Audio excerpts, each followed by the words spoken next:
Ada 3 poin penting terkait dengan peristiwa Isra dan Mi'raj yang ketiganya menjadi catatan krusial yang bahkan didokumentasikan oleh para ulama, dari ulama klasik sampai dengan yang kontemporer. Bahkan seorang mufassir besar kenamaan asal Mesir yang sangat populer dikenal dengan Syekh Muhammad Mutawalli Asy-Sya'rawi, bukan hanya dalam kitab sirah yang beliau hadirkan, As-Sirah An-Nabawiyah, tapi bahkan menuliskan satu kitab khusus untuk bisa menampilkan 3 poin penting ini terkait dengan peristiwa Isra dan Mi'raj.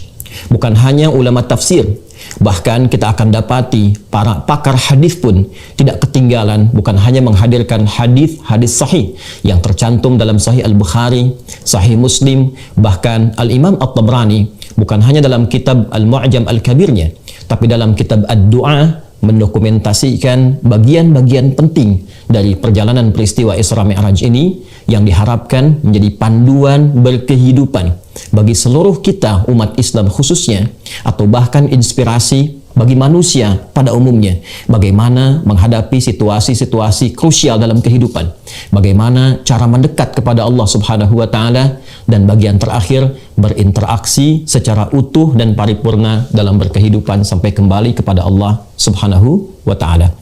3 bagian ini yang kita akan coba batasi dalam tausiah singkat di kesempatan kali ini, dan semoga Allah memberikan kemudahan dalam menyampaikan, memahami, dan mengamalkan apa yang telah kita pelajari nanti.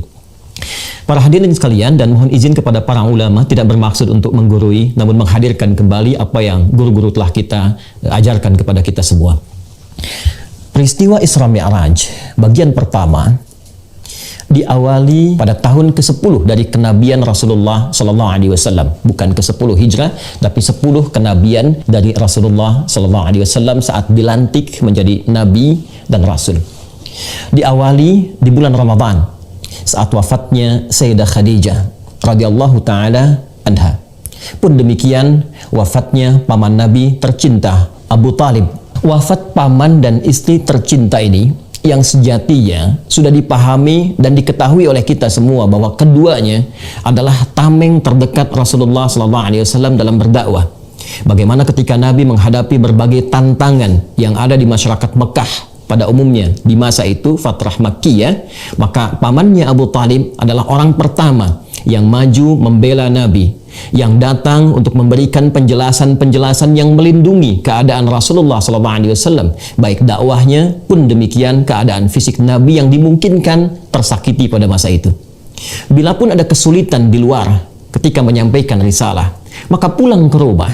Di rumah pun Nabi SAW mendapatkan pencerahan, perlindungan yang menenteramkan, rasa kasih yang mendamaikan, bukan hanya dari keadaan di luar yang mendapatkan boleh jadi intimidasi, serangan-serangan, persekusi, tapi bahkan tatkala mendapati awal perjumpaan dengan malaikat Jibril alaihi salam saat menerima puncak wahyu itu, maka Sayyidah Khadijah adalah sosok yang paling menenangkan, yang paling mendamaikan, yang paling menguatkan. Jadi di luar ketika Nabi mendapatkan gangguan, ada tameng dari pamannya Abu Talib, dan di dalam rumah ketika membawa kegelisahan, ada pendamai yang menenteramkan, yang berwujud sosok istri yang paling dicintai, yaitu Sayyidah Khadijah radhiyallahu taala anha. Di waktu yang bersamaan, tahun ke-10 Hijrah itu, keduanya wafat di tahun yang sama, kembali kepada Allah Subhanahu wa Ta'ala. Nabi sallallahu alaihi wasallam tentu diliputi oleh rasa kesedihan yang mendalam, rasa duka yang sangat luar biasa, sampai para sejarawan sepakat menjadikan tahun ini sebagai tahun kesedihan dalam sejarah Islam, dinawai dengan Amul Huzni. Dalam keadaan demikian, maka Nabi menghadapi satu realita.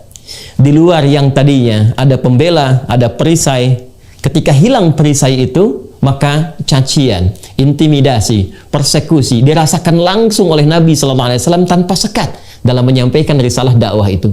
Pulang ke rumah pun, yang biasanya ada yang menenteramkan, yang memberikan kedamaian, yang memberikan kekuatan dengan kata-kata yang meneduhkan itu, sekarang tidak didapati lagi.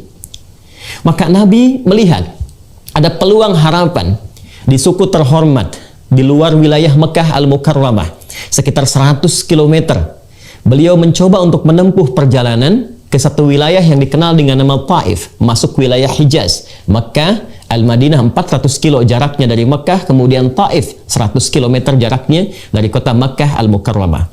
Beliau berharap ada satu suku yang terhormat bernama Bani Thaqif yang diharapkan bila di Mekah ditolak, maka penduduk Taif khususnya dari Bani Thaqif bisa menerima dakwah Rasulullah SAW, bisa menjadi penopang, pemberi kekuatan, pemberi perlindungan dari risalah dakwah yang tengah beliau jalankan. Lalu diajaklah kemudian menyertai anak angkat beliau pada masa itu, yaitu Zaid bin Harithah, untuk menemani risalah dakwah Nabi SAW keluar sementara waktu dari Mekah, menghindari konflik sosial yang bahkan serangan-serangan muncul pada masa itu, dan berangkatlah berjalan kaki.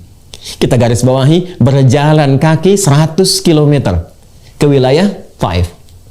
Namun apa yang terjadi? Ternyata Masya Allah, ketika sampai di Taif, harapan yang membumbung tinggi itu, yang diharapkan dakwah bisa disambut dengan ketenangan, kenyamanan, penerimaan yang baik, tapi ternyata asa yang dihadirkan tidak sesuai dengan kenyataan yang dihadapi, realita yang muncul. Ternyata alih-alih penduduk Taif, khususnya Bani Thaqif yang diharapkan datang menyambut dengan kehormatan, ternyata mereka merespon dengan tindakan-tindakan yang bukan hanya mengecewakan, tapi bahkan menyakiti. Bila di Mekah Nabi mendapatkan perlakuan dari caci maki, lemparan kata-kata yang kotor, maka di Taif bahkan lemparan kata itu bukan hanya berubah menjadi makian, tapi juga lemparan sesungguhnya berupa bebatuan. Betapa Nabi SAW mengalami situasi yang menyakitkan, ya, bukan hanya kepada batin kalau kita tarik kepada situasi kita saat ini, tapi kaki beliau terluka. Zaid bin Harithah menjadi tameng sampai kepala bagian belakangnya pun kemudian terluka.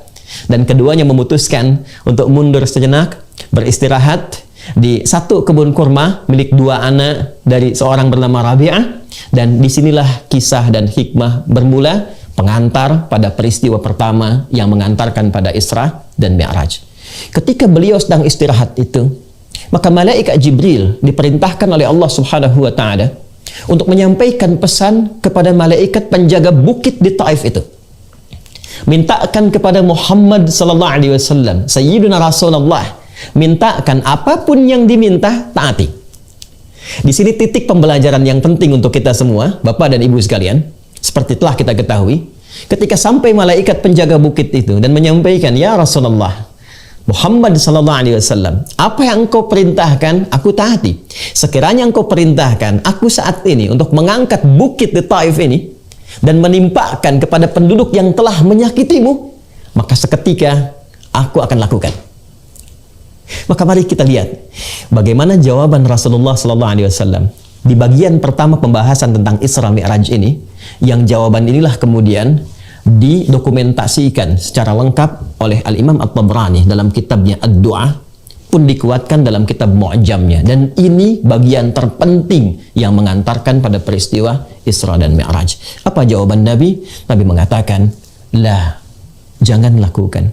Fa innahum qaumun la ya'lamun. Boleh jadi mereka menghadirkan respon yang menyakiti itu, yang melukai itu, bukan karena diniatkan untuk sengaja melukai, bukan karena diniatkan untuk sengaja menyakiti, namun mereka melakukannya karena boleh jadi mereka belum tahu saja hakikat tentang sesuatu. Mereka belum tahu tentang manfaat agama ini. Maka aku berharap esok lusa ada keturunan-keturunan di Bani Thaqif, ada keturunan-keturunan di Taif ini yang kelak akan beriman pada risalah Muhammad sallallahu alaihi wasallam. Lantas seketika beliau berdoa dan perhatikan permohonannya kepada Allah Subhanahu wa taala. Ilahi, ilaika ashku dha'fa quwwati wa qillata hilati wa hawani 'alan nas. Ya Allah, saat ini aku mengaduhkan kepadamu tentang kelemahanku dan kurangnya dayaku di hadapan manusia. Ya Arhamar Rahimin, duhai yang sempurna kasih dan sayangnya. Anta Rabbul Mustad'afin. Aku menyadari dan meyakini Engkau adalah perawat setiap orang-orang yang lemah, golongan-golongan yang terlemahkan. Anta Rabbi, dan Engkau pun Rabb yang merawatku, yang menyayangiku, yang mengasihiku. Ila man takiluni, setelah perlakuan di Taif ini, kemana lagi engkau perkenankan aku untuk melangkah menyampaikan risalah dakwah? Ila ba'idin yatahajjamuni, apakah ke tempat yang masih jauh dan di tempat itu masih ada sekelompok orang yang akan menyakitiku? Am ila aduwin malaktahu amri, atau tempatnya masih dekat yang ketika aku sampai ke tempat itu masih ada orang-orang yang tidak suka kepadaku lantas akan menyakitiku lagi. Masya Allah. Malam takun bika alayya ghadabun fala uballi, sepanjang engkau tidak marah kepada aku tidak peduli. Engkau sampaikan aku ke tempat yang jauh dan berpotensi menyakiti aku, atau tempatnya masih dekat dan berpotensi aku disakiti kembali, berpotensi aku dimusuhi kembali, aku menerima ya Allah. Yang penting engkau tidak marah kepadaku.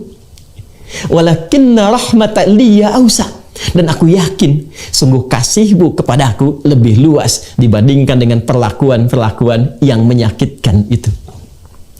Ilahi, ya Allah, aku bersandar kepadamu sepenuhnya.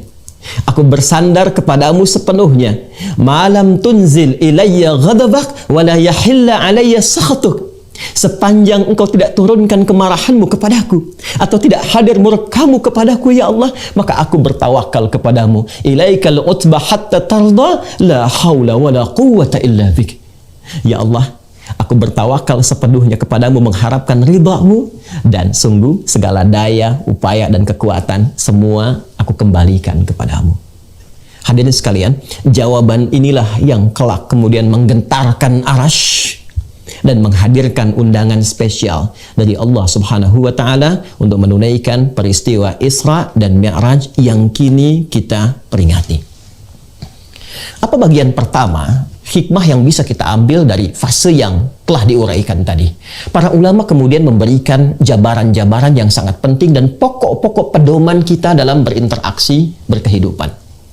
Para ulama kita mengajarkan dari peristiwa yang pertama ini, seakan Allah ingin memberikan 3 hal penting. Yang pertama, setiap pekerjaan baik, risalah-risalah kebaikan yang memperbaiki, islah, yang menghadirkan kemajuan, yang menghadirkan kemuliaan-kemuliaan, baik di tatanan masyarakat secara sosial, baik itu secara individu, di keluarga, atau lebih luas lagi, setiap itu semua pasti akan berhadapan dengan ujian-ujian yang tantangan-tantangan yang menguji kesungguhan kita dalam menghadirkan perbaikan itu. Jadi bagian pertama, peristiwa ini mengajarkan kepada kita mesti disadari, langkah apapun, kebijakan apapun, pemerintah Provinsi DKI Jakarta ingin menghadirkan kebijakan-kebijakan yang mensejahterakan untuk masyarakatnya. Wali Kota Jakarta Utara ingin memberikan kebijakan-kebijakan yang memakmurkan untuk wilayahnya. Para ulama ingin berdakwah menyampaikan risalah yang memberikan pencerahan kepada umat. Jangan dikira bahwa itu akan berjalan begitu saja mudah. Ya, fitrah pengantar Isra Mi'raj memberikan kesan kepada kita, semua yang baik itu pasti akan berhadapan dengan ujian-ujian, tantangan-tantangan yang hikmahnya justru ingin menguji bagaimana kesungguhan kita dalam menghadirkan kebaikan itu. Bagaimana keseriusan kita dalam menghadirkan perbaikan yang menyejahterakan itu. Itu yang dimaksudkan Quran surah ketiga Ali Imran di ayat 142 itu. Am hasibtum an tadkhulul jannata walamma ya'lamillahu alladhina jahadu minkum wa ya'lamas sabirin. Apa dikira Anda akan mudah begitu saja mendapatkan kesuksesan dalam menampilkan program-program kebaikan dan puncaknya mendapatkan surga itu? Apakah mudah begitu saja? Sementara belum dilihat bagaimana kesungguhan, keseriusan kita untuk mewujudkan semua yang baik itu. Jadi ternyata fitrah yang baik akan berhadapan dengan ujian-ujian yang nampak terlihat buruk, tapi sesungguhnya menguji keseriusan dan kesungguhan kita bagaimana mewujudkan kebijakan-kebijakan yang baik itu berwujud karakter kinerja. Itu satu. Dan semakin tinggi, semakin besar perubahan dan kebijakan kebaikannya, maka semakin tinggi pula tantangannya. Itu yang dimaksudkan di Quran surah kedua Al-Baqarah di ayat 214. Am hasibtum an tadkhulul jannata walamma ya'tikum mathalul ladzina khalau min qablikum massathumul ba'sa wad-dharra wa zulzilu hatta yaqula ar-rasulu wal ladzina amanu ma'ahu mata nasrullah ala inna nasrallahi qarib. Jangan dikira mudah begitu saja mendapatkan harapan-harapan kebaikan. Bahkan surga, puncak kemuliaan yang diharapkan, mudah didapatkan begitu saja. Kata Allah tidak. Kesuksesan akan bersanding selalu dengan ujian. Ibu ingin mendapatkan anak yang sukses, jangan dikira mudah begitu saja berharap, berdoa, sukses, langsung sukses. Tidak. Akan ada ujiannya. Akan ada kesabaran yang menjadikan kita melihat setiap perubahan-perubahan dari anak itu. Bila di skala keluarga saja sudah sedemikian kompleks, maka hal yang lebih besar lagi, spektrum yang lebih luas lagi, di lingkungan kemasyarakatan, di lingkungan berbangsa, bernegara, maka tantangannya lebih besar lagi. Seperti orang dulu pernah sukses melewati ujian, maka kita pun yang berkeinginan sukses, kata Allah, akan diberikan ujian yang setara dengan kadar ikhtiarnya. Kadang baksun, ringan. Kalau Anda ingin ke masjid, apakah serius mau ke masjid, mau ke JIC, maka diturunkan hujan rintik-rintik. Itu baksun namanya. Masih berangkat nggak kalau hujan? Ya, orang Arab mengatakan kalau ini ringan, dia katakan la ba'sa, ini ringan, nggak apa-apa. Orang Indonesia lebih hebat lagi, labas, lewat. Kalau masih berangkat, hujan dinaikkan levelnya, lebih besar lagi. Darah, yang berdampak kepada fisik. Masih mau berangkat nggak? Masih mau cari payung nggak?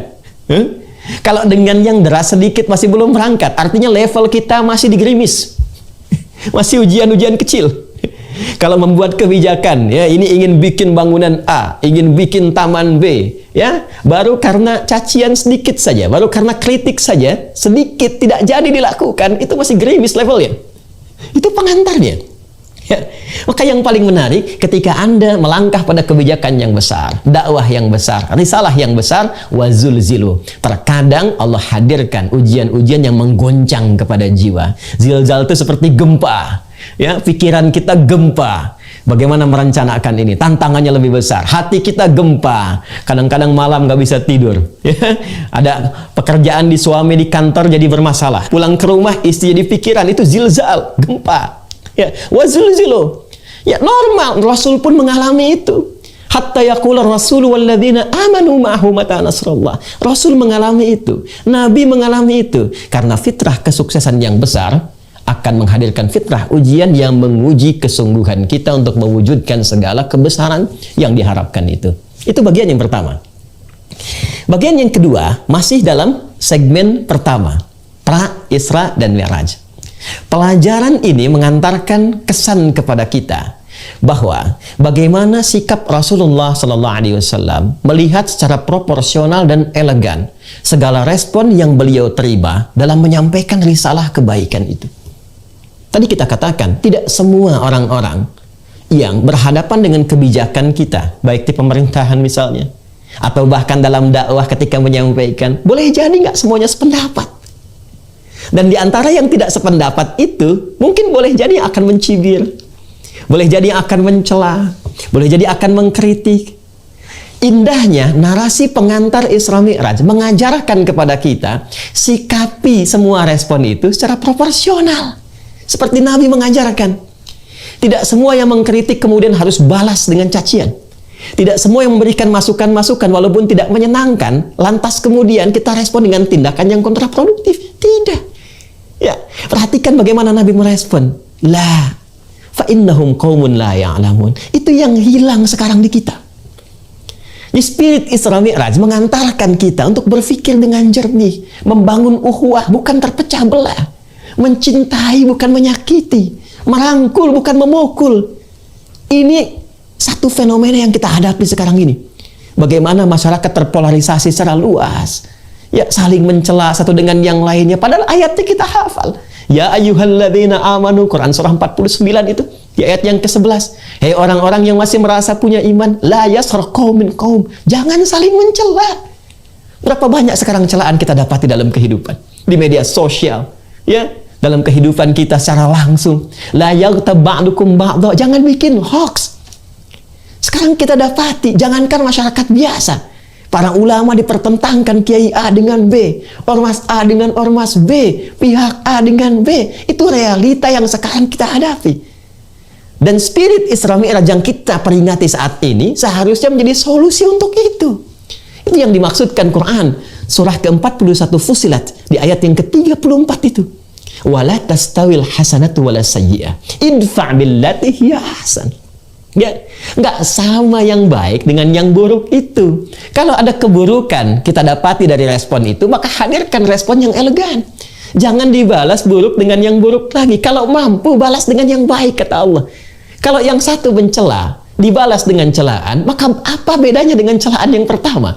Ya, celaan itu hanya akan keluar dari lisan yang pulsanya pulsa celaan. Kalau memang sudah tercela, kenapa harus dicela lagi? Itu indah sekali gambaran Qur'annya. Idfa billati hiya ahsan. Kalau kamu insan beriman, kata Allah, maka secara proporsional saja. Kalau sudah tercela, nggak usah dicela lagi. Balas dengan yang baik. Fa idzal ladzi bainaka wa bainahu. Nah, ini adawatun ka'annahu waliyyun hamim. Boleh jadi balasan yang baik ini dari respon-respon negatif yang disampaikan, jika dibalas dengan positif, dengan yang menyenangkan, itu cemberut, di sini senyum, di sana memaki, di sini memuji, maka apa yang terjadi? Kata Allah, boleh jadi permusuhan itu akan berubah menjadi kasih sayang yang menyatukan secara setia. Perhatikan bagaimana Nabi Musa dan Harun diperintahkan oleh Allah untuk mendakwahi Fir'aun. Fir'aun itu kan makhluk paling zalim yang kezalimannya diabadikan oleh Al-Quran. Ngaku Tuhan. Ya, orang sekarang paling banter ngaku Nabi. Di Jakarta pernah ada yang ngaku malaikat, ya. Dulu pernah pengen nurunkan malaikat Jibril di Monas, ya. Alhamdulillah tuh diamankan oleh polisi kita, ya. Polisi kita tuh luar biasa, jangankan teroris tuh yang ngaku malaikat ditangkap juga tuh. Kemudian diluruskan, ya, diluruskan, diberikan pembinaan dan seterusnya. Tapi orang sekarang paling banter kalau nggak ngaku Nabi, ngakunya malaikat. Fir'aun ngaku Tuhan. Ana rabbukumul a'la. Hobi bunuh orang, Al-Baqarah 49. Yudzabbihuna abna'akum wa yastahyuna nisa'akum. Ya, kalau kita baca Al-Bidayah wan Nihayah, ya dari 16 jilid itu, di jilid yang kedua tentang kisah Nabi Musa, itu bagaimana Imam Ibnu Katsir mengilustrasikan ibu-ibu, Bu, yang mau lahiran, itu didampingi dua algojo. Dipantau terus, lahir laki-laki baru keluar merah dari rahim ibundanya, baru keluar, kalau laki-laki eksekusi. Itu Firaun dan koleganya. Tapi sefiraun-firaunnya, ketika Musa dan Harun diperintahkan oleh Allah Subhanahu wa taala alaihi wassalam untuk berdakwah kepada Firaun itu, apa perintah yang diberikan oleh Allah kepada keduanya? Quran surah ke-20 Taha ayat ke-43 sampai dengan 44. Idhaba ila fir'auna innahu tagha faqula lahu qawlan layyina la'allahu yatadhakkaru aw yakhsha. Musa dan Harun datangi Firaun itu dan dakwahi dengan penuh kelembutan. Allah tidak katakan berikan respon yang keras, tegur saja, tidak. Allah katakan dakwahi dengan kelembutan. Mungkin dengan sikap lembut itu boleh jadi dia sadar bahwa dia keliru dan menyimpang dari kekuasaannya, dari jabatannya. Ternyata Islam itu datang bukan untuk meruntuhkan jabatan, bukan untuk meruntuhkan kekuasaan, tapi mengarahkan, membimbing jabatan, kedudukan, dan kekuasaan pada keadaan yang terhormat dan melahirkan maslahat. Itu indahnya. Maka spirit pengantar Isra Mi'raj memberikan pesan kepada kita bahwa jika dalam kita menghadirkan perbaikan-perbaikan, entah itu tugas yang ulama, masyayikh, habaib, asatidz dalam mencerahkan umat, membimbing umat, atau juga tugas di umarah. Sekarang di wilayah Jakarta ada gubernurnya, wali kotanya, dan turunan-turunannya. Bila didapati respon-respon, gejolak-gejolak sosial, maka spirit Isra Mi'raj mengantarkan kepada kita, hadapi dengan proporsional. Lihat mereka, siapa mereka, maka berikan respon sesuai dengan kadarnya masing-masing. Ketiga, ini bagian terpenting. Allah Subhanahu wa taala ketika melihat Rasulullah sallallahu alaihi wasallam memberikan sandaran perlindungannya, harapan-harapan pembelaannya kepada paman dan istrinya tercinta itu, maka disinilah Allah ingin menjadikan semua perlindungan, harapan-harapan itu hanya terpusat kepada Allah saja dan menjauh dari harapan-harapan kepada manusia. Maka wafatlah di tahun yang sama. Kita bisa mengatakan wafat sesuai ajal, tapi apa sebabnya? Karena musabbib dan musabbab itu tidak ditanya, tapi sebab dipelajari. Musabbib yang mewafatkan, musabbab yang diwafatkan tidak harus ditanya, tapi sebabnya itu yang dipelajari. Ya. Sayyidah Khadijah radhiyallahu taala anha, Abu Talib paman Nabi radhiyallahu taala anhu, meninggal dunia keduanya di waktu yang bersamaan, dan keduanya pelindung bagi dakwah Nabi, bagi risalah Nabi. Wafat di tahun yang sama, dan Allah berkehendak memberikan perlindungan langsung tanpa adanya harapan-harapan yang disematkan kepada makhluk. Pelajaran besar. Seakan Allah yang memberikan gambaran. Jika kita bersandar pada teman, itu bagus. Boleh jadi dalam lingkungan dakwah kita punya sahabat. Kiai A bersahabat dengan Kiai B, dengan Habib C, dengan Ustadz D, ya dengan Syekh C. Di pemerintahan ada sahabat. Gubernur bersahabat dengan sekda. Wali kota bersahabat dengan wakilnya, dengan staf-stafnya. Semua menjamu persahabatan untuk bersinergi menyukseskan program yang telah dipersiapkan. Tapi bersandar kepada sahabat itu tidak akan abadi. Kalau bukan terbatas karena kedudukan, kalau sudah tidak menjabat lagi, sulit untuk mewujudkan bersama-sama. Apalagi kalau sudah batas kehidupannya berakhir. Sahabat kita meninggal, siapa yang jadikan sandaran? Alih-alih kita bersandar kepadanya, dia yang bersandar kepada kita untuk kita menggotong jenazahnya. Betapa banyak sekarang pejabat, bahkan Pak Gub saja, berapa banyak kemudian karena pandemi COVID kita berdoa kepada Allah, semoga yang telah berpulang dinilai sebagai syuhada, orang-orang baik yang dirahmati. Tapi kita belajar dari situ, berapa banyak kita menggotong sahabat kita, mengangkat jenazah mereka, mengantarkan ke kuburan. Dan terkadang mereka lah orang terdekat yang memberikan inspirasi dalam kehidupan. Pak Sekda Allah yarham Saifullah Yusuf, orang baik yang kami juga mengetahui, Masya Allah, ya, pada akhirnya kembali kepada Allah. Dan puncaknya kita pada akhirnya kembali kepada Allah. Ya, Masya Allah. Ya, teman-teman sekalian, Bapak Ibu sekalian, yang ingin saya tekankan adalah peristiwa ini memberikan kesan kepada kita. Kalau ingin mendapatkan perlindungan sempurna, kalau ingin mendapatkan bimbingan sempurna, maka arahkan semua harapan-harapan itu pada satu titik saja.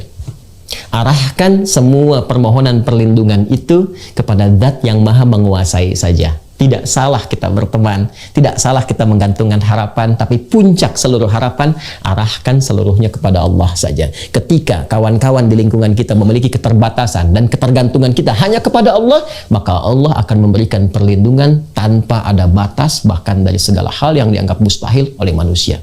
Itu yang kemudian mengantarkan Nabi Muhammad SAW setelah menyadari sepenuhnya bahwa peristiwa wafatnya Sayyidah Khadijah, peristiwa wafatnya Abu Talib adalah peristiwa pengantar, jembatan yang menghadirkan kuatnya tawakal kepada Allah. Setelah menyadari itu dan berdoa kepada Allah dengan doa yang tadi kami sampaikan, maka datanglah kemudian undangan dari Allah langsung untuk membuktikan dahsyatnya kekuatan Allah yang melampaui sandaran-sandaran pada manusia. Maka tibalah undangan itu dan diabadikan di Quran surah ke-17 Al-Isra di ayat pertama dan surah An-Najm surah ke-53 ayat 1 sampai dengan 18 itu. Allah berfirman, A'udzubillahi minasyaitonirrajim. Bismillahirrahmanirrahim.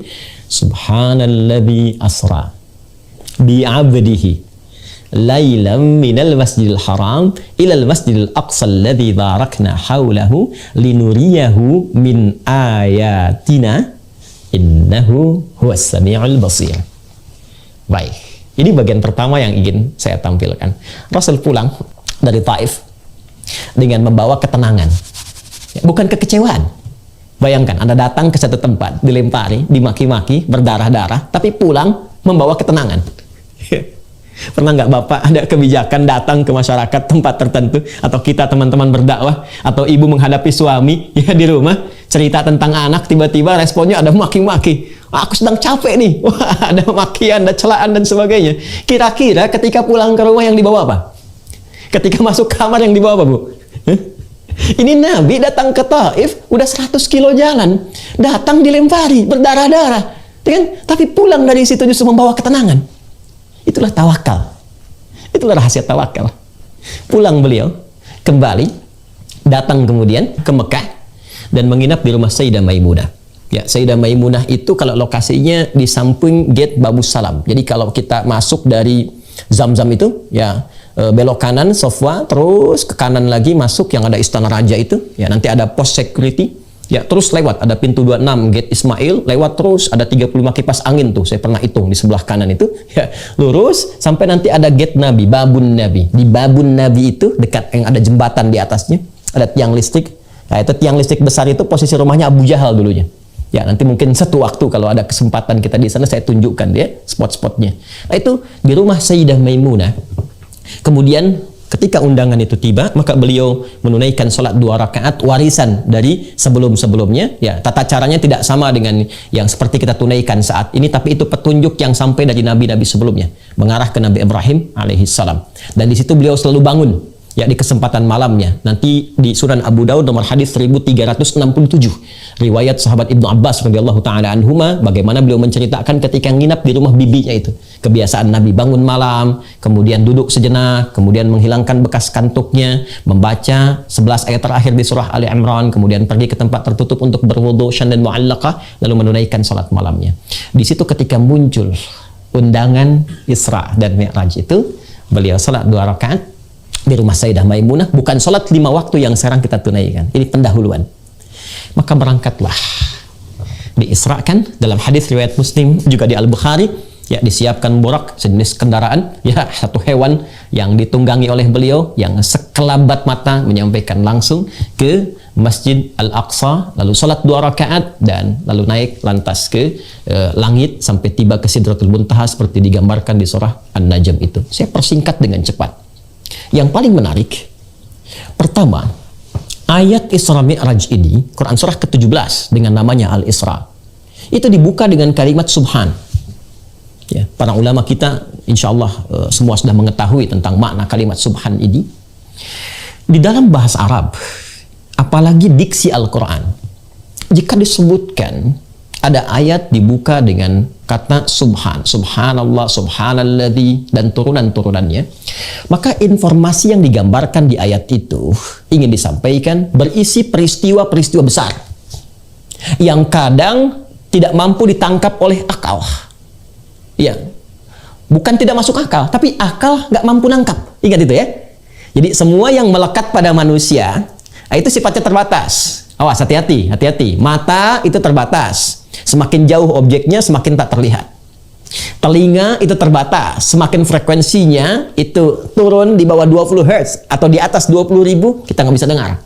Ya. Jadi kalau pendengaran terbatas, penglihatan terbatas, kenapa akal selalu tidak ingin terbatas?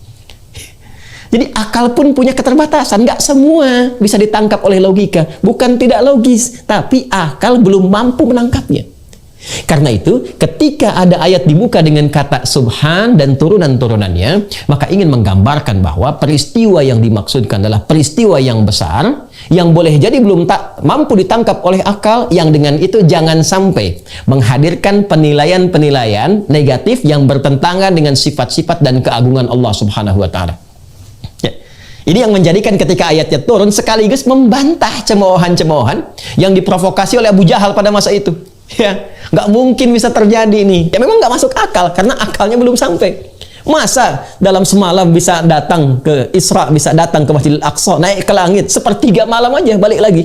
Sementara mereka menempuh perjalanan ke Palestina, wilayah Masjidil Aqsa itu bisa berbulan-bulan. Muhammad sallallahu alaihi wasallam, Sayyidina al-Mustafa, sepertiga malam ke Masjidil Aqsa, naik ke atas, turun lagi. Ya, maka mereka mulai mencemooh, ada yang ragu, ada yang meninggalkan. Ada yang berkata, gimana Tuhannya Muhammad ini? Mustahil ini nggak benar ini. Maka Allah turunkan jawaban, hei Subhan, aku tidak seperti yang kalian tuduhkan, nggak seperti yang kalian sifatkan. Ya. Allah kalau berkehendak sangat berkuasa, apapun bisa terjadi. Ini sekaligus memberikan penguatan kepada Rasulullah. Ya. Perhatikan, apa yang bisa dikerjakan oleh pamanmu Abu Talib? Apa yang pernah bisa dilakukan oleh istrimu Sayyidah Khadijah? Mereka punya keterbatasan. Allah kalau berkehendak, jangankan melindungimu, memperjalankan engkau ke tempat terjauh pun, hanya sekali pandangan, engkau bisa sampai. Jangankan ke Palestina, Masjid Al-Aqsa, yang dicita-citakan oleh semua para nabi untuk hadir di dalamnya, ke langit pun, hanya satu kelebat bisa sampai. Itu gambaran pertama penguatan dari Allah. Orang yang mampu bertawakal dengan kuat kepada Allah Subhanahu wa Ta'ala, maka dengan itu linuriyahu min ayatina, kami tunjukkan, kata Allah, kebesaran kami, kehebatan kami.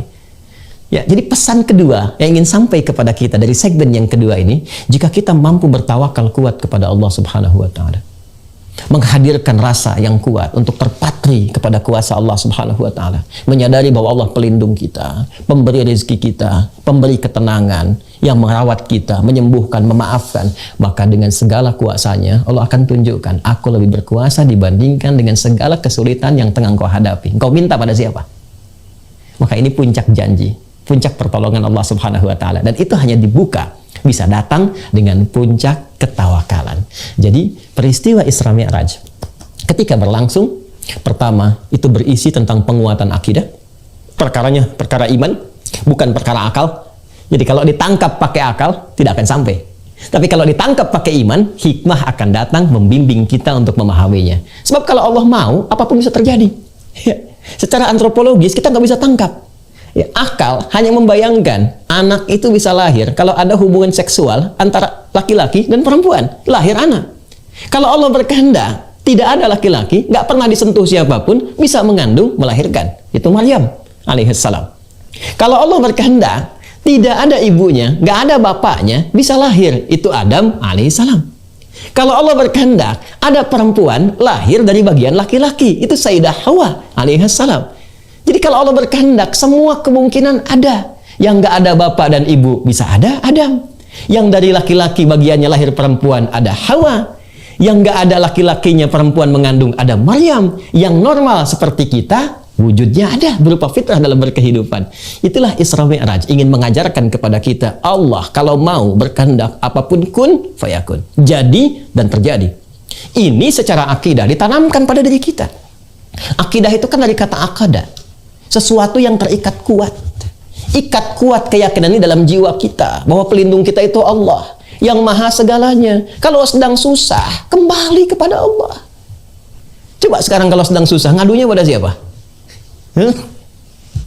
Kalau sedang ada kesulitan, curhatnya kemana?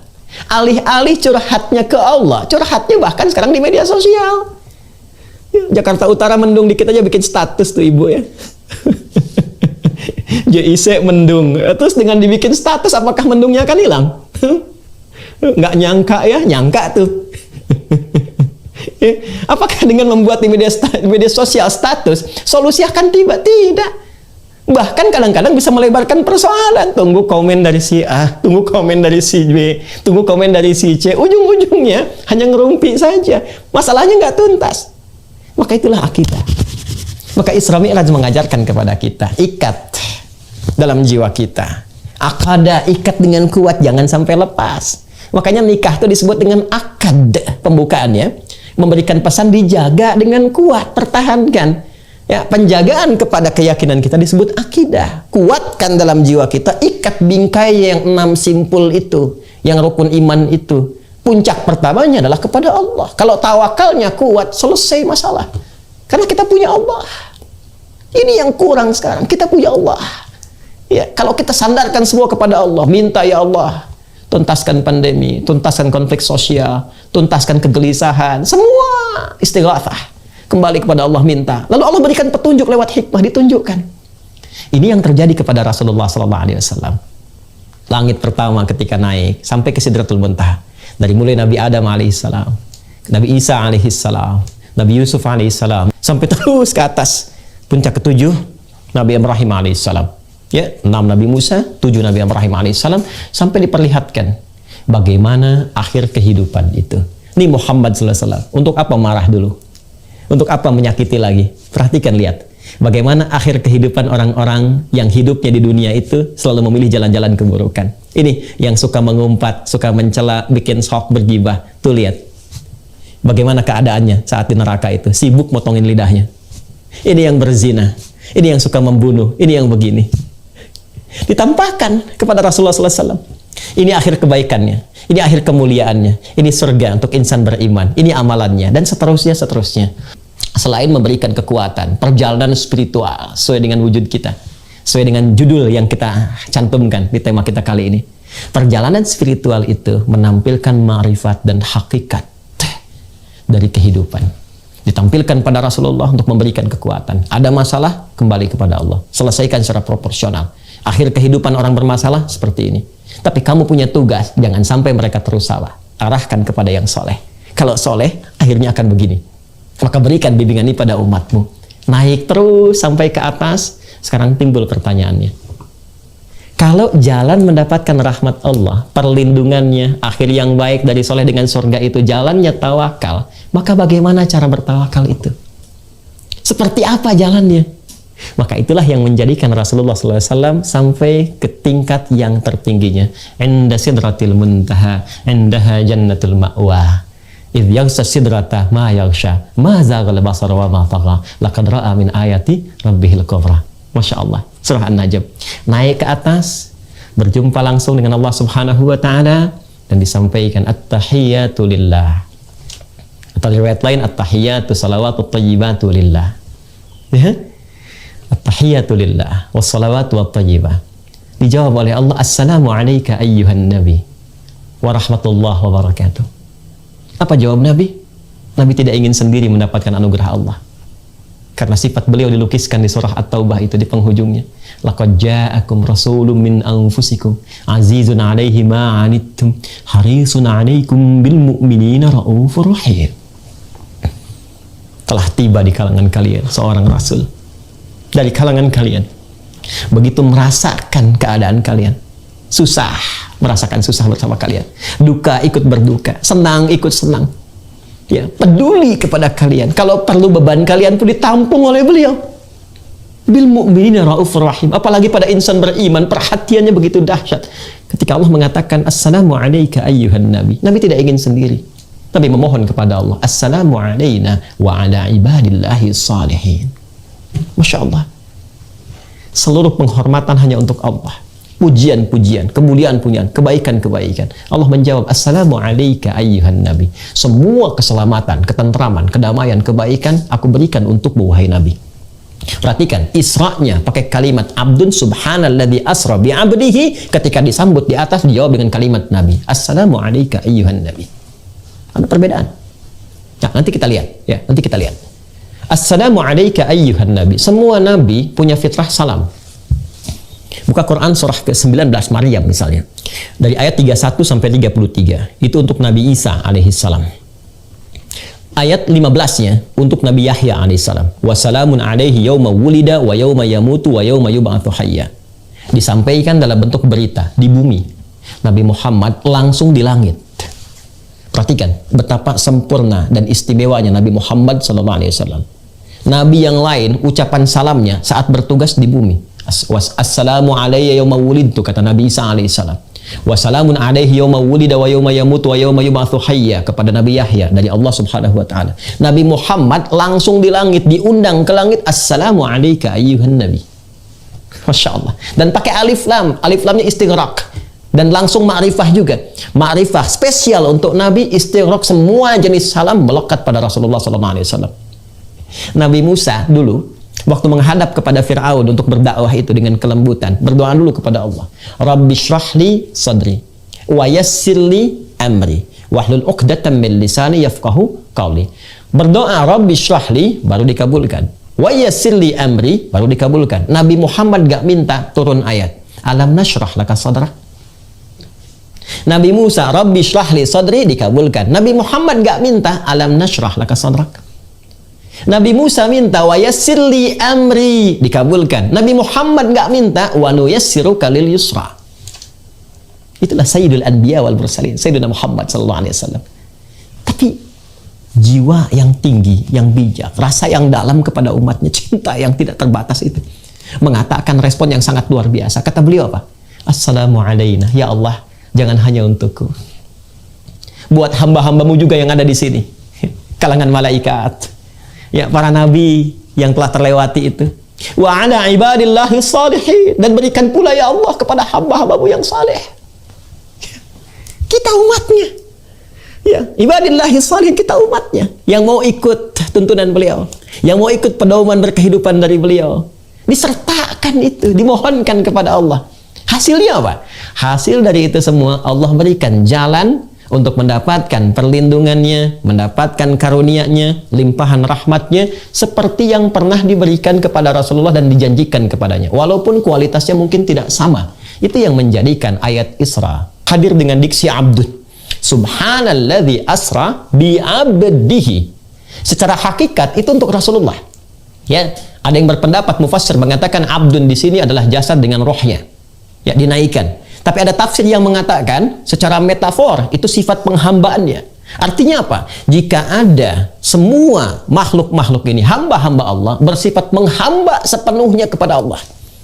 Jadi kalau kita menghamba sepenuhnya, bukan hanya Nabi, bukan hanya Rasul, kita pun kalau kita mau menghamba kepada Allah, bertawakal kepada Allah, sujud kepada Allah, maka akan mendapatkan perlindungan yang serupa yang Allah berikan kepada Nabi Muhammad SAW, walaupun dengan kualitas yang tidak sama dan situasi yang berbeda. Jadi kesan yang indah. Jadi kalau kita mau menghamba, istri yang menghamba, suami yang menghamba, saat sulit, Allah akan tolong kesulitan di keluarga. Pegawai yang menghamba, pejabat yang menghamba, ulama yang menghamba, ditolong oleh Allah. Ya. Nah, sekarang jalan untuk menghamba itu seperti apa? Abdun itu kan dari kata abada ya'budu, ya kan? Abdun jamaknya disebut dengan ibad. Ya. Bagaimana cara menghambanya? Maka cara menghamba ini tiada lain adalah dengan cara meningkatkan tawakal yang didasari dengan sinyal iman. Di tawakal itu asalnya dari iman. Imannya naik, dengan iman naik, tawakal itu akan hadir dan kuat dengan sendirinya. Itu rumus di Quran surah ke-8 Al-Anfal di ayat yang kedua. Innamal mu'minuna alladzina idza dzukirallahu wajilat qulubuhum wa idza tuliyat 'alaihim ayatuhu zadathum imana wa 'ala rabbihim yatawakkalun. Perhatikan ujungnya. Sungguh insan beriman yang sejati itu cirinya jika disebutkan nama Allah ada getaran dalam hatinya. Yuk dicek ya. 5 kali dalam sehari itu disebutkan nama Allah. Setiap pergantian waktu dalam sehari. Subuh, zuhur, asar, maghrib, isya. Dari subuh sampai malam. Dicek. Diperdengarkan Allahu Akbar, Allahu Akbar. Ada nggak respon di hati kita? Kalau masih ada, itu tanda iman. Tapi apakah iman itu kuat atau tidak? Ya, tergantung kepada sifat tawakalnya. Bagaimana supaya kuat? Latih. Wa idza tuliyat 'alaihim ayatuhu. Jika dibacakan, ditampakkan, dilihatkan pada mereka ayat-ayat Allah. Dan Isra Mi'raj itu bagian dari ayat Allah. Baca lagi. Kembali ke surah Al-Isra ayat kedua. Linuriyahu min ayatina. Jadi peristiwa Isra Mi'raj ini bukan hanya diperingati. Seharusnya momentum meningkatkan iman kita. Ini spirit kita harus bertambah. Jadi bukan tiap tahun secara formalitas kita memperingati peringatan Isra Mi'raj. Alhamdulillah bagus. Tapi apa hasilnya? Kata Allah bukan sekedar yang pertama tadi, harus ada peningkatan kualitas iman, peningkatan tawakal, wa 'ala rabbihim yatawakkalun. Sekarang kita bertanya, bagaimana cara menguatkan iman itu yang bisa mendatangkan kekuatan tawakal? Itulah bagian segmen ketiga dari pembahasan di pertemuan kita kali ini yang menghadirkan oleh-oleh dari peristiwa Isra dan Mi'raj berupa ibadah salat. Berupa ibadah salat. Jadi ternyata salat itu bukan sekedar ibadah wajib yang secara formal harus kita tunaikan. Tidak. Desain sholat itu bukan sekedar perintah yang harus dilakukan untuk ibadah semata-mata. Tidak. Tapi ada feedbacknya kepada kita. Ada timbal balik. Ternyata itulah wasilah yang bisa meningkatkan iman kita. Dan saat yang bersamaan menghubungkan kita untuk terhubung kuat dengan Allah Subhanahu wa Ta'ala. Yang lewat hubungan kuat ini datanglah perlindungan dan semua limpahan keberkahan-keberkahan. Karena itulah Bapak Ibu sekalian, namanya disebut dengan sholat. Kalau ngaji fikih klasik kita dapati as-sholat hiya doa. Sholat itu arti pokoknya sama dengan doa. Tapi kalau kita ngaji kedalaman di bahasanya, kata sholah akarnya seakar dengan kata wasala, yasilu silatan wasalatan. Sesuatu yang terhubung dengan kuat. Ada silaturahmi. Ya, sekarang Bapak Ibu sedang bersilaturahim, hybrid. Ada yang di JIC ketemu, ya, kuat. Sekarang kita lewat Zoom, ya. Suksesnya pertemuan ini bukan sekarang saat jumpa, nanti saat pulang, ya, kita ingat lagi, saling mendoakan, saling menyapa, saling memberi kabar. Itulah silah. Hubungan kuat yang tidak dipisahkan oleh ruang dan waktu. Ibadah yang melatih kita supaya terus terhubung kuat dengan Allah sehingga tak terpisahkan di setiap ruang dan waktu. Ke kantor ingat Allah, jalan ingat Allah, kerja ingat Allah, di rumah tangga ingat Allah. Ibadah itu disebut sholat. Karena itu nama lain sholat itu zikir. Zikir itu ingat, eling. Buka Quran surah keempat, An-Nisa ayat 103. Fa idza qadaytumus sholata fadhkurullaha qiyaman wa qu'udan wa 'ala junubikum.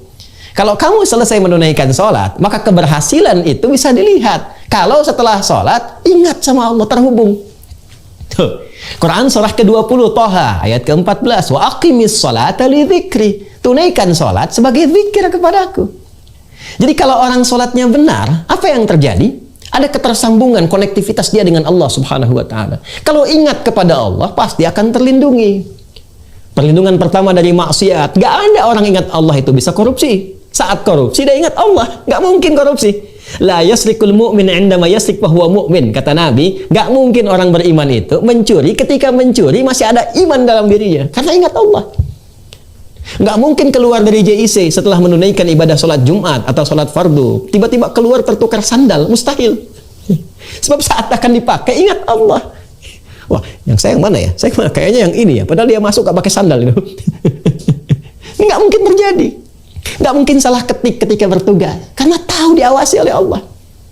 Terhubung. Kalau konektivitasnya tinggi, itu yang menjadikan perlindungan Allah datang, menjaga dari perbuatan buruk. Ketika yang buruk itu dapat dihindarkan, maka yang baik akan datang. Rahmat Allah, perlindungan, kebaikan, kemuliaan. Itu yang menjadikan kekuatan iman bertambah. Karena itulah kalimat sholat pertama dalam Al-Quran itu dibuka dengan kata iman. Buka Quran surah kedua Al-Baqarah di ayat yang ketiga. Sebelum Allah menyebutkan sholatnya, imannya dulu yang ditampilkan. Alladzina yu'minuna bil ghaib wa yuqimunas shalah. Ya, cara meningkatkan ketakwaan, kemuliaan, kebaikan dengan cara meningkatkan iman itu dengan baik. Setelah iman itu meningkat, apa yang terjadi? Latih dia. Dengan apa? Dengan sholat. Alladzina yu'minuna bil ghaib wa yuqimunas shalah. Dan dahsyatnya, ikatan iman yang diaktifkan lewat salat itu ternyata itu penanda pertama penghambaan kita kepada Allah Subhanahu wa taala. Masih ingat ayatnya yang di Al-Isra ayat kedua? Subhanalladzi asra bi 'abdihi. Tadi saya katakan abdun akarnya dari kata abada, ya'budu. Ya? Kemudian apa lagi? Orangnya abdun. Jamaknya disebut dengan ibad. Perintahnya u'bud. Sekarang perhatikan, setelah kita menghamba kepada Allah, datang menuhankan Allah Subhanahu wa taala dan mengatakan dari kita hamba, apa perintahnya? Pindah ke Quran surah ke-20 Thaha ayat ke-14. Innani anallah la ilaha illa ana fa'budni. Fa'budni. Kata Allah, sungguh akulah Allah. Gak ada Tuhan yang layak dipertuhankan, disembah kecuali aku. Fa'budni. Perintahnya pakai fi'il amr. U'bud. Ya, kalau kita lakukan, maka yang melakukannya disebut dengan abdun. Jamaknya disebut dengan ibadun. Sembah aku, kata Allah, menghamba kepada aku. Kita bertanya, bagaimana caranya ya Allah? Teruskan ayatnya. Wa aqimis sholata lidzikri. Menghamba itu caranya dengan menunaikan sholat. Jadi sholat itu identitas penghambaan kita kepada Allah yang menunjukkan kekuatan dan keberadaan iman. Ya, setelah itu iman menguat, dipakai sholat. Dalam sholat kita mengaku hamba, kita iktarkan. Apa kalimatnya? Ya, turunan dari kata abdun lagi. Ya, apa yang kita katakan? Iyyaka na'budu wa iyyaka nasta'in. Allahu akbar. Coba lihat. Subhanalladzi asra bi 'abdihi abada. Perintahnya ubud. Ya, innani anallahu la ilaha illa ana fa'budni.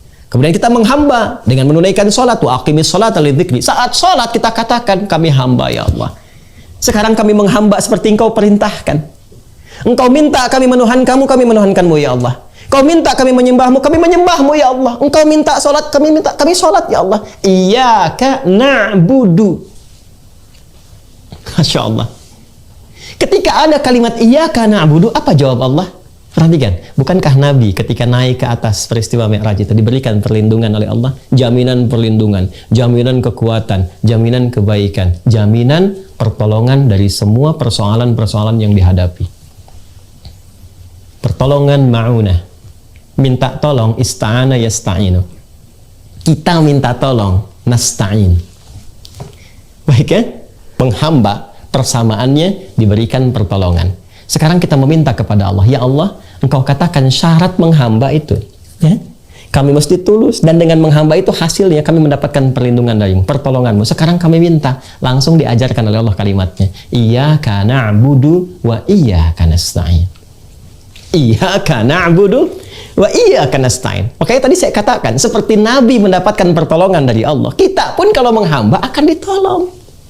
Walaupun kadarnya berbeda, sesuai dengan ketakwaan dan kesungguhan kita menunaikan penghambaan pada Allah. Iyyaka na'budu wa iyyaka nasta'in. Ya.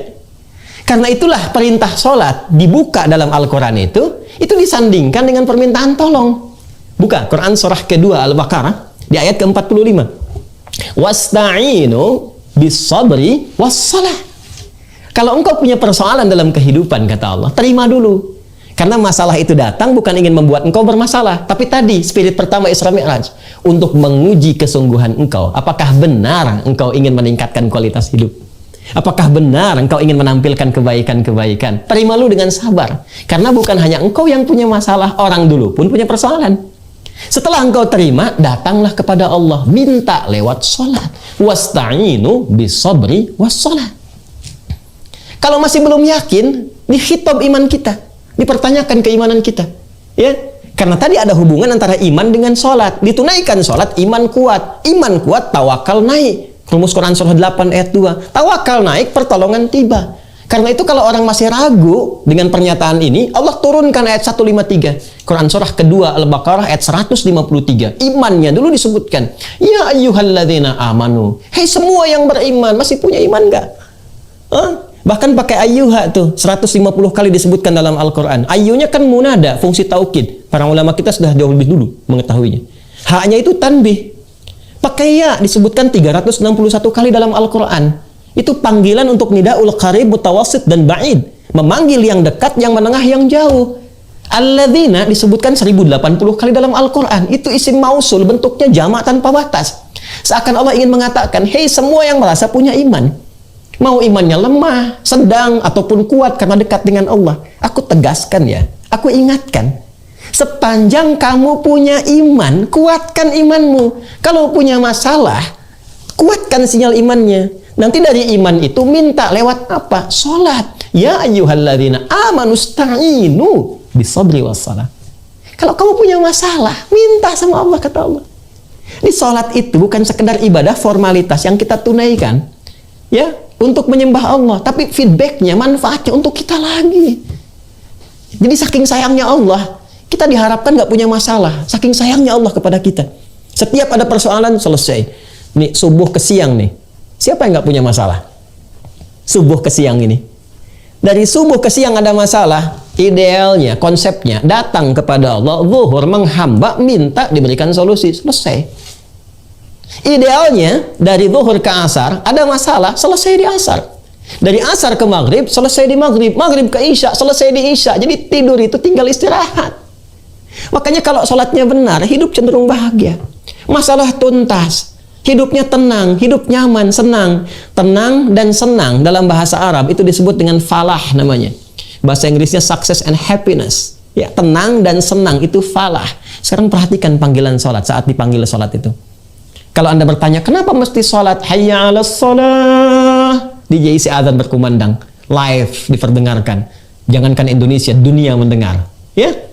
Lalu Anda bertanya, kenapa harus sholat ya Allah? Dijawab lewat suara muadzin, hayya 'alal falah. Supaya kamu bahagia. Masalah kamu tuntas. Kamu senang, kamu tenang, persoalan selesai. Itu konsepsinya.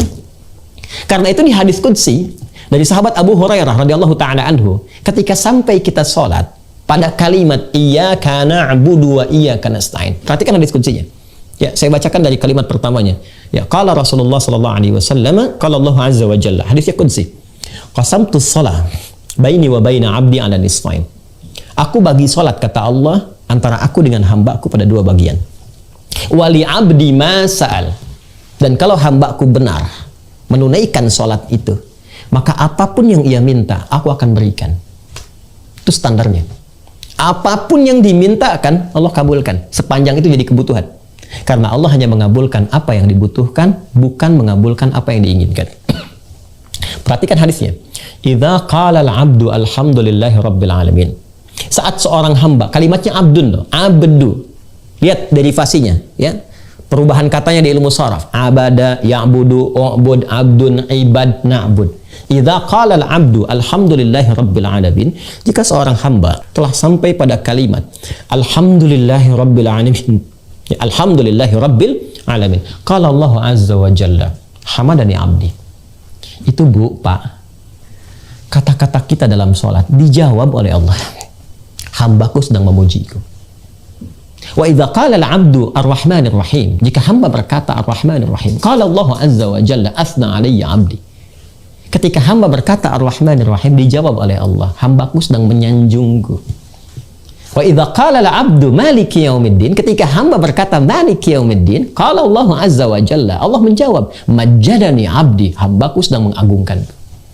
Sekarang perhatikan. Wa idza qala al-'abdu iyyaka na'budu wa iyyaka nasta'in. Ya Allah, sekarang aku menghamba kepadamu seperti apa yang kau perintahkan. Kau katakan menghamba, aku menghamba. Kau katakan sholat, aku sholat. Wa iyyaka nasta'in, sekarang aku punya persoalan dalam kehidupan. Dan kau maha tahu ya Allah dengan itu semua. Aku mohon solusinya darimu. Aku minta tolong hanya kepadamu. Apa jawabannya? Kalau Allah azza wa jalla, Allah menjawab, hadza baini wa baina abdi wa li abdi ma sa'al. Inilah perjanjian antara aku dengan hambaku. Kalau hambaku benar sholatnya sampai ke kalimat ini, apapun sekarang yang dia minta, aku akan berikan. Allahu akbar. Ini rahasia dalam sholat, Bu, Pak. Jadi sholat itu untuk kita. Sholat itu anugerah, bukan sekedar oleh-oleh dari Isra Mi'raj yang kita katakan tingkatkan sholat, tapi kita mesti lihat ada apa di balik sholat itu. Ini yang menjadikan, Bu, Pak, semua Nabi, Rasul itu sholat. Coba cek dalam Al-Quran. Dan mereka semua ketika ada persoalan, itu sholat, menyampaikan hajatnya kepada Allah. Ya, silahkan cek Nabi Zakaria. Ya, itu mendapatkan ujian, belum mendapat keturunan dalam tempo waktu yang lama itu. Di surat Maryam itu kan. Ya, dari ayat kedua itu sampai ayat ke-15 sampai dapatnya. Itu kan doanya tuh sangat lirih sekali. Ya Rabbi inni wahanal azmu minni washta'ala ra'su syaiba walam akum bidu'aika rabbi syaqiyya. Dari rambut hitam sampai memutih, belum dapat keturunan, fisiknya sudah letih. Istri secara medis, maaf ibu, secara medis istri beliau divonis menopause dan mandul. Elisabeth namanya, istri Nabi Zakaria itu, saudaranya Imran ya dengan Hannah. Apa yang terjadi? Salatnya spesial, ditunaikan di mihrabnya Maryam. Pindah surahnya ke surah ketiga Ali Imran ayat 38 sampai 39. Ditunaikan sholat di mihrabnya Maryam, cari tempat yang mustajab. Apa yang terjadi? Perhatikan ayatnya, viral sampai dengan sekarang. Hunalika da'a Zakaria rabbah.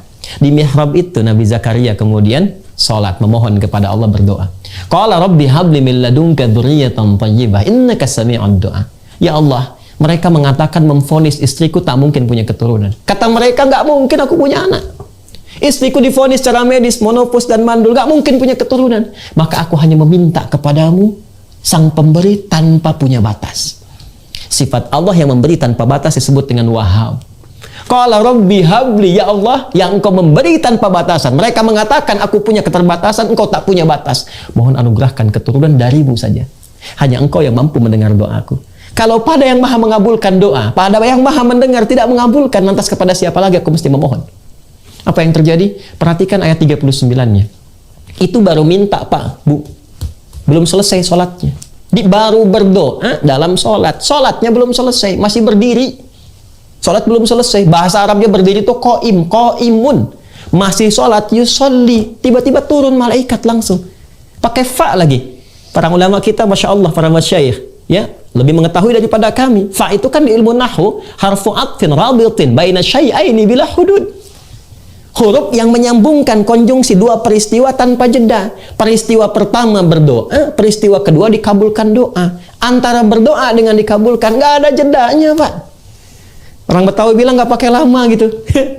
Fanadathu, seketika turun malaikat menyeru kepada Nabi Zakaria. Fanadatul malaikatu, perhatikan syahidnya. Wa huwa qa'imun yusalli fil mihrab. Annallahu yubashshiruka bi Yahya. Turun malaikat sedangkan beliau masih berdiri dalam sholatnya, baru selesai doa, belum selesai sholat. Jadi kalau sholatnya benar, kita berdoa, belum selesai sholat pun dijawab, Pak.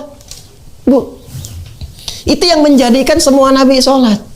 Ya, Nabi Isa ketika lahir, ya, itu sudah dalam buayan ibunya sudah mengatakan, mendeklarasikan saya sholat. Buka Quran surah ke-19, ya, surah Maryam ayat 31 sampai 33. Ayat 31 sampai 33. Wa ja'alani mubarakan aina ma kuntu wa awsani bis shalah. Allah memberkahi aku dan juga ibuku. Allah mewasiatkan kepadaku supaya aku sholat. Nabi Isa, Yesus, Mesias, sholat. Nabi Musa sebelumnya sholat. Quran surah ke-20 ayat ke-14. Innani anallahu la ilaha illa ana fa'budni wa aqimis salata li dzikri. Itu perintah Allah pada Nabi Musa. Tarik jauh lagi, Nabi Ibrahim salat. Bahkan ke Ismail, ke anaknya meminta salat. Nabi Ismail itu minta kepada keluarganya salat. Buka Quran 19, surah Maryam ayat ke-55. Wa kana ya'muru ahlahu bis shalah. Kan? Baik ya? Wa kana ya'muru ahlahu bis shalah. Nabi Ibrahim mengatakan inna salati wa nusuki wa mahya wa mamati lillahi rabbil alamin. Yang diviralkan nanti oleh Sayyidina Ali, iftitahnya Nabi SAW di Sunan Abu Daud itu. Ya kan? Jadi semua salat. Jadi kalau kita tarik dari Nabi Muhammad SAW sampai ke Nabi Adam, semua salat. Ya, Muhammad bin Abdullah bin Abdul Muttalib bin Hashim bin Abdul Manaf bin Qusay bin Murrah bin Kilab bin Ka'ab bin Ghalib bin Fihir bin Malik bin Nadar bin Khuzaimah bin Mudrika bin Ilyas bin Nizar bin Mudar bin Ma'ad bin Addi bin Adnan bin Adri bin Muqawwam bin Nahur bin Tarikh bin Ya'rub bin Yasjub bin Nabit bin Ismail alaihissalam bin Ibrahim alaihissalam bin Azar au bin Nahur bin Abir bin Kinan bin Arfakhshad bin Sam bin Nuh alaihissalam bin Mihlail Batushala bin Kinan bin Anwas bin Tis bin Adam alaihissalam. Salat. Jadi Nabi sholat, Rasul sholat. Kita bukan Nabi, bukan Rasul. Males sholat, tapi pengen ditolong. Siapa kita? Kan jadi aneh. Kan jadi aneh tuh. Kalau ingat almarhum Abang Daka Hizadun MZ itu kan kita jadi senyum sendiri gitu kan. Kan banyak di anekdot dari beliau itu. Ya, ketika susah mengatakan, aku sedang diuji. Ya, ikut sekolah nggak pernah, tapi pengen ujian. Sekolah di mana pengen ujian? Ya, kita mengatakan diuji, tapi nggak pernah dekat sama Allah. Ya gimana mau diuji? ini gambaran gitu ya. Jadi Bapak Ibu sekalian, saya ingin katakan bahwa sholat itu penting. Ternyata manfaatnya untuk kita. Dan keterkaitannya dengan Isra Mi'raj tadi saya uraikan. Secara ayat sudah ada, secara kalimat saya terangkan hubungannya, secara hadis ada. Ini sejarah pun nampak. Kurang apa lagi? Qurannya ada, hadisnya ada, ayatnya terhubung, sosoknya ada, ini sejarah diakui, ini peringati oleh kita sampai sekarang setelah 15 abad. Pertanyaannya, hasil dari sholat itu hadir nggak dalam kehidupan kita? Coba kita cek itu. Satu, menjadikan kita terlindung dari maksiat. Quran surah ke-29 ayat ke-45. Inna sholata tanha 'anil fahsya wal munkar. Sholat mencegah, melindungi kita dari perbuatan maksiat. Sumbernya cuma dua. Kalau bukan fahsya, itu mungkar. Fahsya itu keburukan yang bersumber dari syahwat, pornografi, porno aksi, LGBT, itu fahsya. Mungkar keburukan dari syahwat perut dan akal. Ya, kebohongan, dusta, pertengkaran, perselisihan, korupsi, nepotisme, itu bagian dari mungkar. Orang sholat tuh nggak akan mengerjakan itu karena terlindungi. Jari orang tahiyat nggak akan pernah dipakai maksiat. Jari orang tahiyat nggak akan pernah dipakai maksiat. Coba kalau Bapak bisa minta ada orang tanda tangan tuh, ya pada proyek yang tidak jelas. Kalau jarinya jadi tahiyat, akan dipakai untuk maksiat itu. Satu. Dua, sholat membuat kita tenang. Karena sholat disebut zikir. Fungsi zikir menenangkan kepada hati. Quran surah ke-13 ayat ke-28. Ala bidzikrillahi tatma'innul qulub. Sekarang setelah sekian lama kita sholat, pernahkah merasakan ketenangan?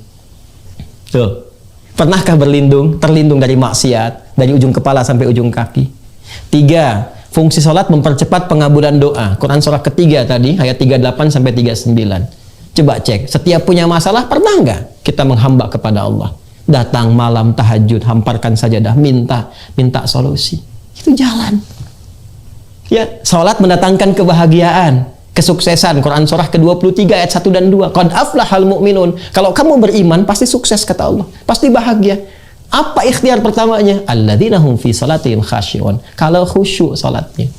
Nah, jadi bagian ketiga ini, segmen terakhir oleh-olehnya, mari jadikan spirit Isra Mi'raj ini bukan hanya untuk diperingati, tapi untuk introspeksi, mengoreksi diri kita. Sejauh ini, bagaimana kita mengamalkan oleh-oleh terbesar, mukjizat terbesar, penghambaan terbesar yang disampaikan oleh Allah, dihadiahkan kepada Rasulullah SAW, pun demikian untuk umatnya.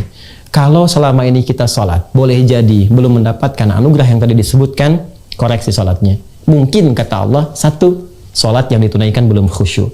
Itu di Al-Baqarah ayat 45 sampai 46. Atau yang kedua, maaf, diduga kata Al-Quran, ada orang yang sholat tapi tidak paham apa yang dibaca dan dilakukan dalam sholatnya.